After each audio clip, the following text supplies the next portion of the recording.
Welcome back to New Day. Now we're going to talk about socializing at work. Is it appropriate to socialize? Where do you draw the line between work and play?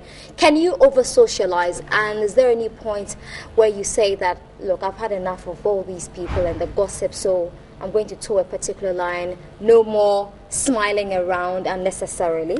Well, in the studio with us, we have two resource people, resourced to discuss this particular issue. Dr. Enyonam Kodonu is a senior lecturer at the Ghana Telecom University. You're welcome to the studio. Thank you. And then Jonathan Alf Ishan, senior HR at Lene Services. You're both welcome. Thank you. And they're both joining Amma and I to go through this issue. So, socializing, how much can you do at work? How much? I think there's a limit to everything. In the workplace, you are not supposed to overdo everything. Everything that you are expected to do has a limit. Okay, let's watch boundaries. this video, and then you can continue right after this. Companies will thrive basically on the strength and happiness of their workers. We spend about 8 to 10 hours together in a day, able to have a healthy relationship in terms of how we relate to each other, you know, how we speak to each other, how we care for each other. It does help in the work environment in that it fosters productivity. I think that it also helps to build trust, and it encourages healthy competition in the work environment. When we come to work, though it's formal, to be able to just work effectively, we see ourselves as friends. It's a very free department, and we chat, we get along very easily because that's the basis of the work. Without that, the team is nothing. It is very important that at the workplace there's that cohesion, and it actually brings about innovation, and people are not actually strained with what they have to say. We have a prayer and fasting once a month. Then we celebrate birthdays as well. Every day has a meal, highly subsidized by the company.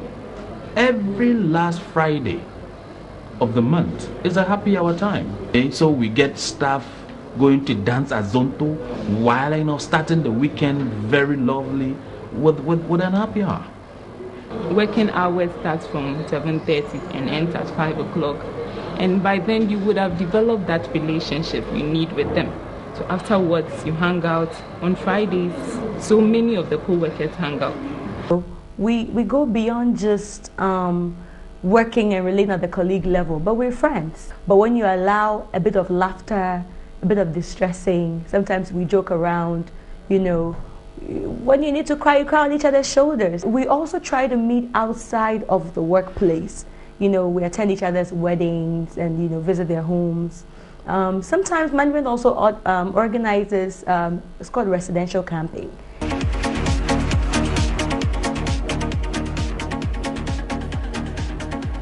Okay, so before we even get into how much of socialization you can do in the office, we need to explain what socialization is, because I understand it could even be formal, and it can be somebody's job to make sure that, well, you socialize enough. So it could be impacting knowledge from the superior to the one below. So you were on a point, but before you go, what is socialization? Socialization is bonding people together to achieve a purpose, a specific goal. Okay, so organizations have purposes that they strive to achieve. So in striving to achieve this goal, their strategic goals, they factor in elements of socialization. It could also come in the form of a formal form of socialization. For instance, a new employee enters an organization.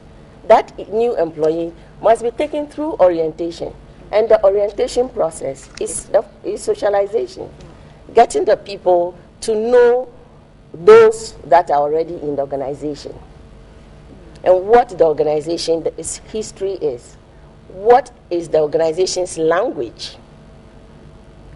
All these things you teach the new employee to enable the new employee get acclimatized to the system, and then be able to effectively work to yield the expected results.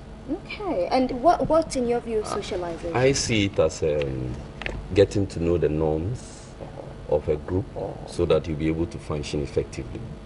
That's basically, and it's an ongoing process. Yes. Okay, I remember at my first job, which when I was 16, I worked in a supermarket, and one of the things which they did was usually every end of the month, everyone gets their paycheck. So the company even encouraged it, like, okay, you guys all go out, so we all go out for a drink. And in one sense, it was good because you got to know people's names. It was a big supermarket, and I was young. You got to know, hello, hi, Maggie, hi, whoever, and then you say hi. But on the other side, a lot of people started over alcohol. We're talking alcohol. Started getting a bit over friendly. Sometimes too, how can companies or organizations take steps so that socialization is done in the right way for their company? Because I can't compare a supermarket to, say, a financial institution, for example, or maybe even if you work in medicine. How can companies take the right steps to socialize, I guess, in the correct way? It depends on the organizational goal or goals of the company. So whatever you will be doing, or whatever angle you pick it from, the essence is to align it so that it doesn't go beyond the goals of the organization, because at the end of the day, you have an objective to achieve. So be it outside or within the organization, there should be an essence. So the overall objective of the organization is what is most important. Okay, now let's look at. I was going to add. Okay, go ahead. It's also important to note that in organizations, everything that is done there is done based on policies. So to be able to really get it done well, there must be policies. Okay. With regards to what you said, Okay. there will be a policy, drinking policy. So during working hours, you are not supposed to take alcohol. talking about more of after work. The company work. Okay. encouraged you Okay. to go out with the drinks with your colleagues. So there can't be limited. There needs to be a limit at some point with socialization. How do you socialize at work? Is it enough to come in, hello everybody, then you go and sit behind your desk, do your work? When it's lunchtime, you go out with your colleagues? For some companies, it's strictly business, and for others who encourage socialization, they make deliberate effort to do that. So, for example, the CEO gets to the office early in the morning, goes around to say hi. So it's natural that people also pick along the same lines. Once a while, you pass by, you say hello, hi. During lunchtime, you make sure that you interact. You get to your friend's seat, you say a word, then you laugh. So because you spend a lot of time at work, minimum is 8 hours. So the rest is for commuting. So why won't you de-stress at work? So that is really the essence. It should be a conscious effort, but everything should be aligned to the goals of the organization. Now, when you employ, as Lene, when you employ, you get staff for these big companies that you serve, do you find some of the workers coming back to tell you that people are unfriendly generally in the offices? They don't even know how to get through to them. What kind of feedback do you get after? Well, sometimes we do. We have some people, but sometimes the problem is they themselves. Because it takes two people to interact. So it's not really about you always complaining, but as we pick these information, what we do is we try and educate some of these people that no, you need to do A, B, C, D to also get to know the people within. You don't always need to sit back and expect them to get to you all the time, because you are a new staff. You have to adjust. Yes. But is it important? It's their main duty to help you adjust. Okay. But it's a 50-50 thing. You know, because I'm wondering, is it necessary to be nice at work? You're in to work, get your paycheck at the end of the month. Is it necessary to socialize with people? It's very important. I think it is. It's very important. It's very important because you get things done through a process, and you work with people. So whatever you need to get to someone. So if you are not interacting with people, then even if you send an email, you must follow up with a phone call. I sent you a mail. Have you checked your mail? So it's very important. Where do you draw the distinction between team building and socialization? Because I know some companies will say, okay, cool, we're sending you guys away on a conference, and it'll just be a team building conference because maybe you're only used to sitting behind a desk or in the office environment with each other. But then I've been on courses like that where they've taken a group of us, you've gone away for 2 days, and it's always under team building. And the idea is when you do your conference during the day, we have to sit and eat together. Because just because Nanaba and I work together doesn't mean we want to go and have lunch. But the whole point was, the one I went through was, we have to have, we would have breakfast together, lunch together, and dinner together. And in that sense, it actually really broke down a lot of barriers, because there's certainly people usually in your workplace that you don't, apart from maybe a hi or bye, you don't do anything to, you don't speak with. You know what I mean? So yes, team building exercise enables the group of people working together to bond together, to unite, to have support for one another, that feeling of belongingness, and then to also realize that at the end of the day, one person's output is somebody's raw material. You have finished the report. I am taking the report and I'm going to implement whatever is in that report. So in working, we work together. We work together as one. We support one another. So in team building exercises, there are lots of things that are treated. For instance, human relations, how we relate with one another. How do we even talk? Our choice of words. Do we really appreciate one another? Consider individual differences. And in these differences, we are not all born the same. We all have different likes and dislikes. So these are factored in to enable people to live together as a family.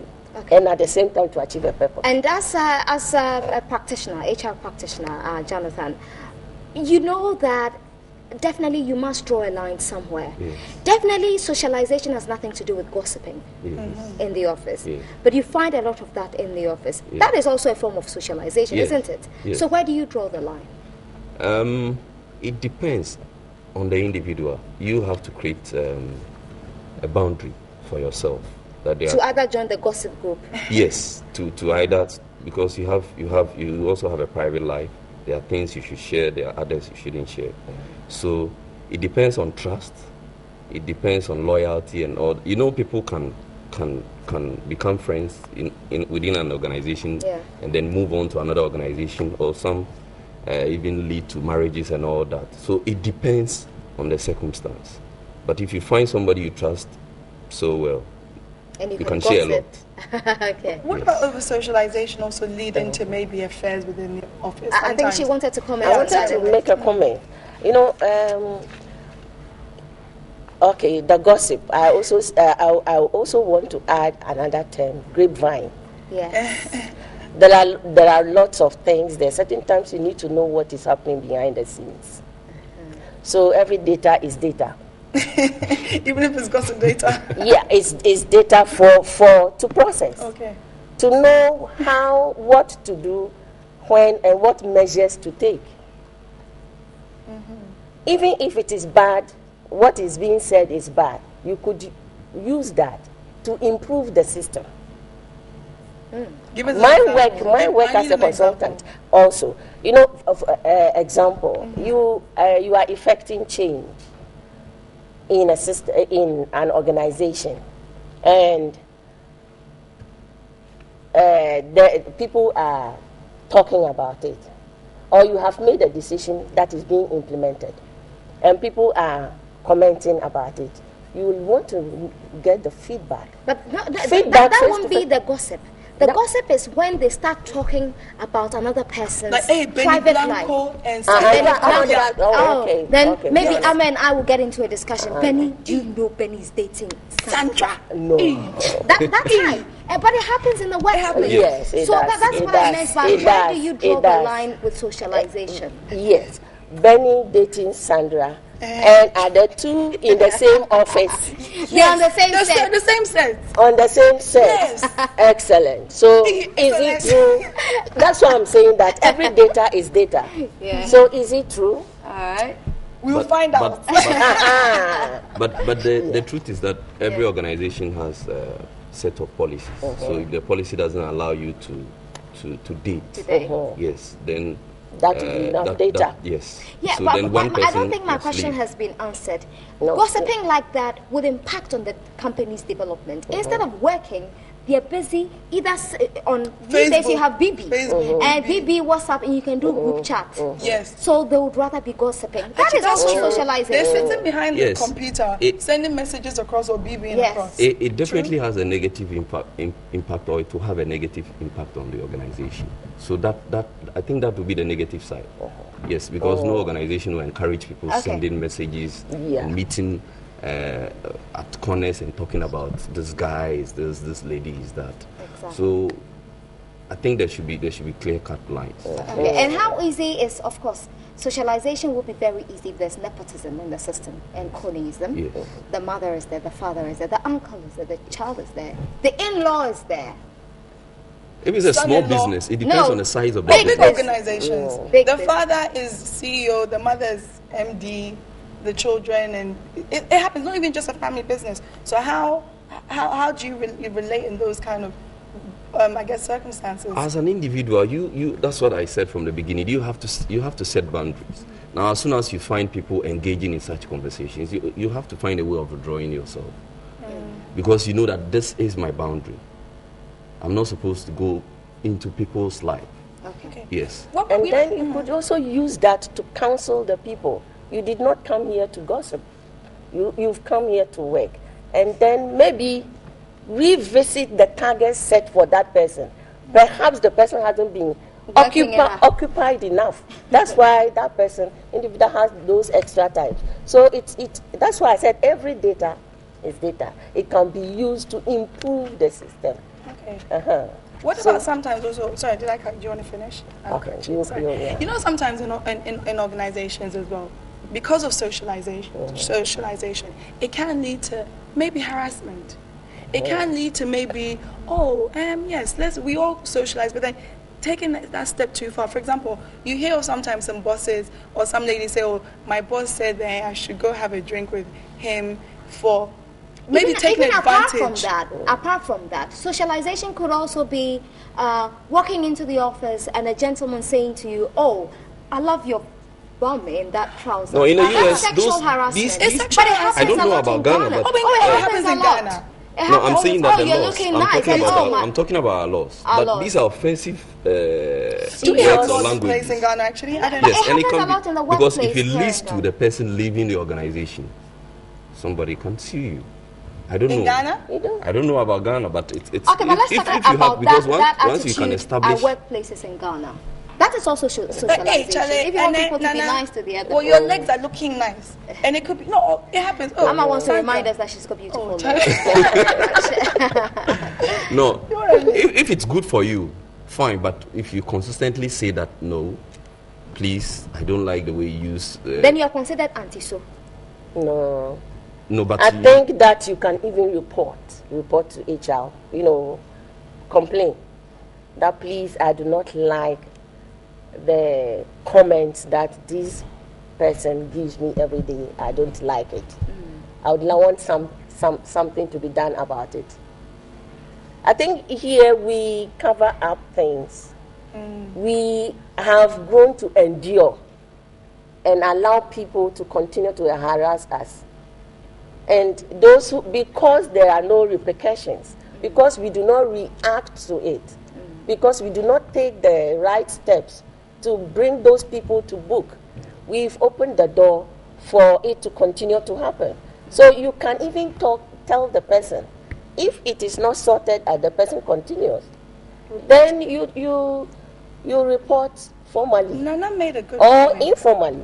But as an Because, HR, mhm. as an HR person, you're also supposed to monitor some of these things and Uh-huh. be proactive. Thank you. And put in place measures to avoid some because protect the- yes, protect Exactly. the company. Because if you don't do such things, any liability, is a company that will lose. That's true. Yes. You made a good point. Because in the West, you sometimes hear of cases where an employee has been, awarded hundreds of thousands of dollars or euros or pounds because of, harassment in Yes. the workplace, and it's taken very seriously.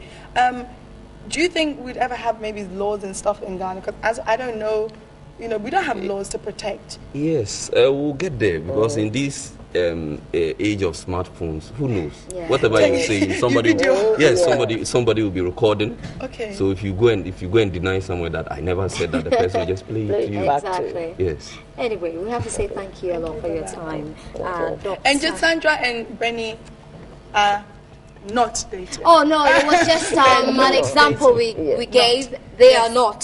So As Dr. far as we know. As far as we know. Dr. Nyanam Kodonu from the Ghana Technology University, and also Jonathan Alvishan from the Linnaeus Services Senior HR there. Thank you very much for your time this morning. Welcome. We'll be back with more on New Day.